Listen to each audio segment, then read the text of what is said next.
Hi, friends. We're looking at an exciting revelation.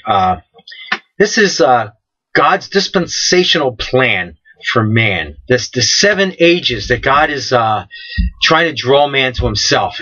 It's an exciting. It really is an exciting revelation, and I just got to share it with you, and you'll know it to be true, but it's coming like in a different way. But anyway, let's start. Please give me 5 minutes. Give me 5 minutes, and I see if I can share all these in 5 minutes with you. And it's from the very, very beginning, from the Garden of Eden to the Great White Throne Judgment. And it's just so exciting how God has made a time cycle. And we say there's no time with God, some people, but He's made a time cycle, and this is just so exciting. Okay, let's start. The 7 ages. The first age is called the Age of Innocence, and that's the Garden of Eden.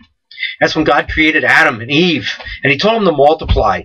Be fruitful and multiply, and they did for 1,000 years, and that was like the first. That was the day of rest. That was the 7th day after God created Adam and Eve, and but Adam disobeyed. They disobeyed, and they ate of the bad fruit, and God had to cast them out of the garden. So He had to do away with that. So that was the end of that would be called the Age of Innocence, and so that was the first dispensation, you might say, the first age. Now, the second dispensation would be the Age of Conscience, and that was from the garden to the flood. Okay, where man, there was no law or anything. Man did things as he saw fit, and he just became more and more wicked, and to the point where, when we got to Noah, God told Noah, I just got to destroy the earth. It's just completely wicked, completely wicked. So God had tried again. That was the second age, the second dispensation, the Age of Conscience. And once again, He had to cast it out. He had to destroy the world. And then there was just the 8 survivors, Noah and his family. So that was number 2. And then the third one would be called the Age of Human Government, and that was from the end of the flood to the Tower of Babel, and that was where mankind, they got together, they formed their own government, they built a great city, they built this tower, they were getting into astrology, they were trying to do it their own way, and they had one language, and they became very, very wicked. Horrible things were going on, and God had to, I'm going to do it again. So what He did was He just destroyed the Tower of Babel. He cast out the people throughout the earth. He created approximately 70 languages so that they couldn't communicate with each other. And once again, He didn't completely kill them all, but he kind of destroyed that whole culture and situation, and that was called the Age of Human Government. And that brought us into the 4th age, which was the Age of Promise.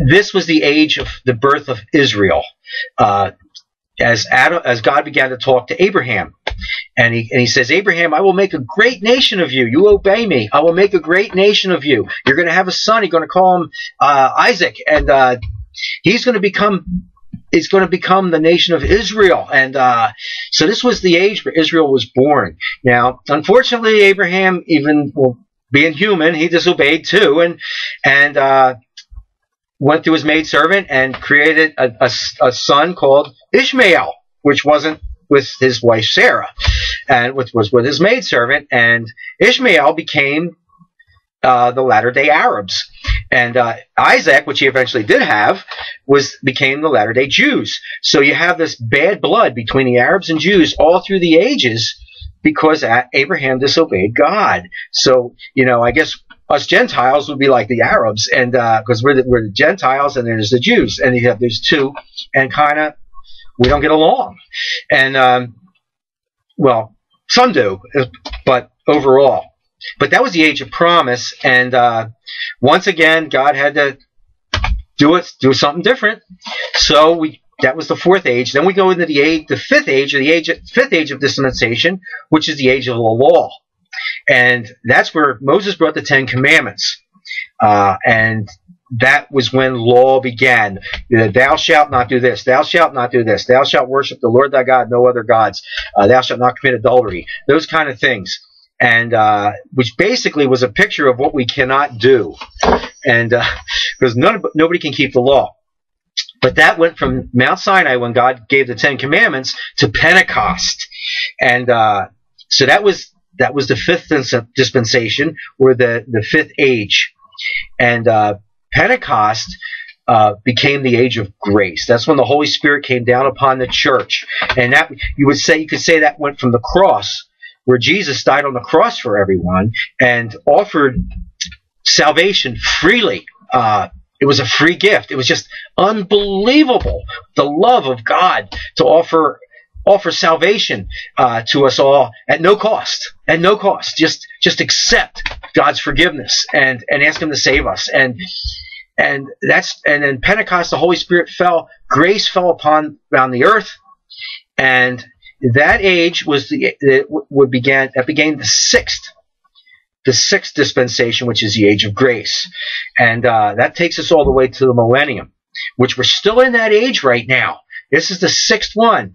And there's one more age left, and that would be the kingdom age.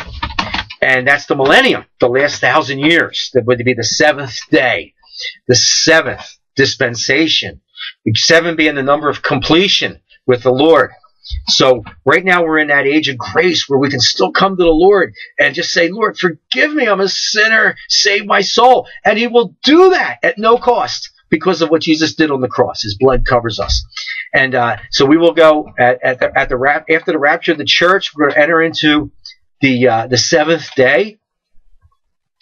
And that's 1,000 years where Jesus will actually live on the earth in Jerusalem, and the saints will live with Him. Now, the church kind of gets a head start on eternity, or some of the church, the bride of Christ, which is a big part of His church, those who are looking for the coming of Jesus, and that He will snatch. It's a mystery in the Bible that Paul talks about. The rapture of the church is a mystery, and it's a mysterious snatching away secretly, where Jesus will call His bride up to Him into heaven for 7 years, and then the terrible tribulation is going to go on, and then we're going to come back with Jesus to live with Him in Jerusalem during that 1,000 years of the seventh dispensation, the seventh age, the kingdom age.